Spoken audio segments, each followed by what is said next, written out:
Hello mga kababayan. So I'd like to share with you itong post ni Ma'am Lorraine Badoy.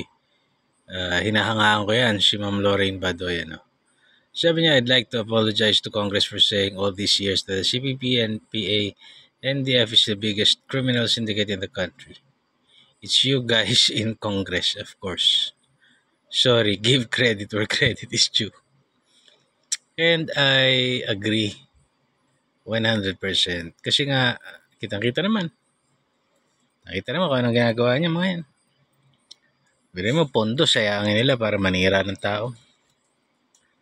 Imbis na gumawa ng batas na kapaki-pakinabang o magrepaso ng batas. Sad to say, hindi na unawaan niya na karamihan sa ating mga kababayan o hindi na natin nabibigyan ng pansin. Basta nakaupo sila doon, we're busy with our lives, and sila pailalim pa rin. Bagamat may social media na, pailalim pa rin ang kanilang galawan. They still know they control the minds of the masses. Kasi nga, busy lang tayong mabuhay. Sa pang-araw-araw natin, the struggle of the ordinary Filipino person. But anyway, I would just like to add that the biggest criminal syndicate sa Pilipinas ngayon, ganun din sa mundo, ay yung mga korporasyon na merong na sumobra na yung kanilang ganid. Yung mga mayayamang grupo, samahan, clan, na sumobra na yung mga ganid na nauuna na yung business interest nila over dun sa kapakanan ng lipunan. Kasi kailanman, pag sumobra ang ganid mo, hindi yan tutugma sa interest ng lipunan. Sapagkat itong mayayaman na to is somehow related or they fund or whatsoever doon sa ating mga politiko na gusto ring lumibel sa kanila, maging ganun din kayaman. Ito na mga politiko na to, obsessed din sa power and greed. And because of their political interest naman, they allow itong CPP, NPA, NDF, iba pang mga grupo, mga organisasyon, mga kunwari lobbyist, pero ang totoo naman mga gusto lamang din ng funding, media mileage, position, status. At ang masakit nito, ito yung mga taong wala talagang malasakit sa bayan at gusto lang sirain yung bayan para sila ang uupo. At daragdag ko rin doon yung mga criminal syndicates, of course, smugglers, hoarders, mga taong nagtatago sa mga lehitimong negosyo kuno na nagpapahirap sa mga tao, the healthcare system, kung ano-ano pa mga sistema.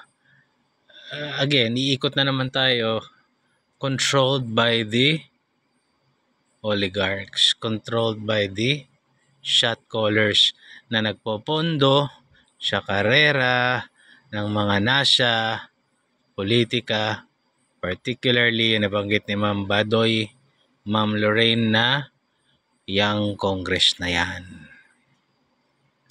So sila ang pahirap talaga. So mga kababayan, alam ko nagsasawa na kayo sa ganito. Pero the only way lang talaga na baka lang makaabot ako sa tenga ninyo. The only way if you want legitimate change sa atin is pumili talaga ng maayos na leader. Unang-una, ano ba yung track record nito? Kung wala man itong track record, anong pinagagawa nito nung hindi pa to politiko? At ano ang prinsipyong tinatayuan ng taong ito? Isinapamuhay niya ba? O gumamit lang siya ng mga trolls para papugiin siya? Itong taong to ba ay real talk o itong taong to ba ay sinungaling? Ito ba ay may malasakit sa kapwa? Kasi alam nyo, we can easily confuse people na yung akala mo mapagbigay, pleasant kunwari, pero demonyo pala. May mga taong hindi pleasant, such as me. Pumunta ka sa bahay ko, businahan mo ako ng businahan, bastos ka, balising, putang na. Busina ka ng busina, inaapura mo ako, parang may minamadali kang alipin na, di ba? Hindi ako pleasant. Hindi ako pinanganak para paligayahin kayo. But, di ba? Yan. Yung mga binoboto kasi natin, yung mga pleasant, bakit? Ano yun? Pero putang ina, sila naman yung mga tunay na demonyo. So we have to see beyond the facade. We have to, what do you call this? Discern. We should ask God for discernment. Sino ba yung iboboto natin?